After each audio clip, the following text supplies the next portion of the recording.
দেখছেন Probash Kantho morning update powered by JMG cargo.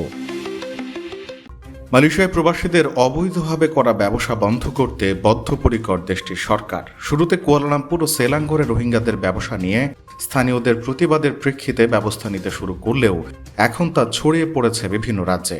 স্বাভাবিকভাবেই রোহিঙ্গাদের পাশাপাশি অন্যান্য দেশের প্রবাসীরাও এতে আক্রান্ত হচ্ছেন। শুধু ব্যবসা বন্ধই নয়, ব্যবসা প্রতিষ্ঠানগুলোকে টার্গেট করে আলাদাভাবে গ্রেপ্তার অভিযান চালাচ্ছে ইমিগ্রেশন বিভাগ।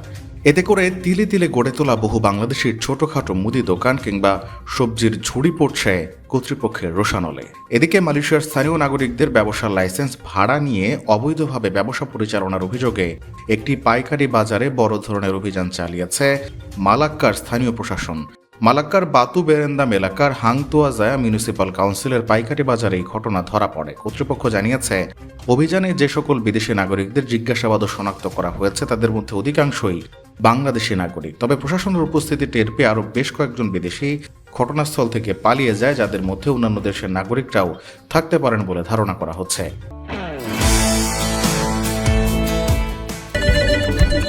জি, আপনার শিপমেন্ট কল পাঠানো হবে। 5 থেকে 7 দিনের মধ্যে ডেলিভারি। গ্রাহকের প্রত্যেকটি পণ্যের নিরাপত্তা নিশ্চিত করা। প্রতি সপ্তাহে শিপমেন্ট। বাংলাদেশের সব জেলায় delivery service. JMG cargo and logistics Malaysia 95 জালান্তুন H S Lee city centre, Kota Raya RHB bank ও মে ব্যাংকের পাশে। বিস্তারিত জানতে ও বুকিং দিতে হোয়াটসঅ্যাপ করুন।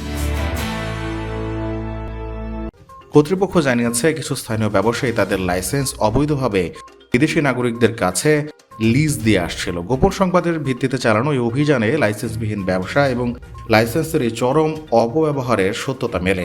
হাংতুয়াজায়া মিউনিসিপাল কাউন্সিলের প্রেসিডেন্ট দাতুক সাপিয়া হারুন সাংবাদিকদের জানান, আইন অমান্যকারীদের বিরুদ্ধে বাজার উপ আইন 2012 অনুযায়ী জরিমানা এবং মালামাল জব্দের ব্যবস্থা নেওয়া হয়েছে। অভিযানে 46টিরও বেশি বিভিন্ন ধরনের সবজির ঝুড়ি জব্দ করা হয়। অবৈধ ব্যবসায় ব্যবহৃত বেশ কিছু ডিজিটাল স্কেল জব্দ করা হয়। তবে অভিযানটিতে ইমিগ্রেশন বিভাগ না থাকায় প্রবাসীদের বৈধতা পরীক্ষা কিংবা গ্রেপ্তার করা হয়নি।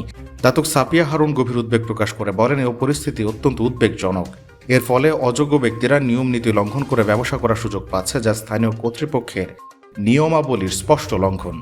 স্থানীয় বৈধ ব্যবসায়ীদের স্বার্থ রক্ষায় প্রশাসন আরও কঠোর হবে বলে জানানো হয়েছে।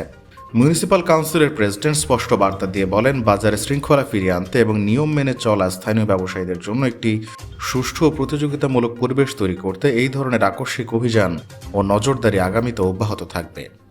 প্রবাস কণ্ঠ নিউজ ডেস্ক।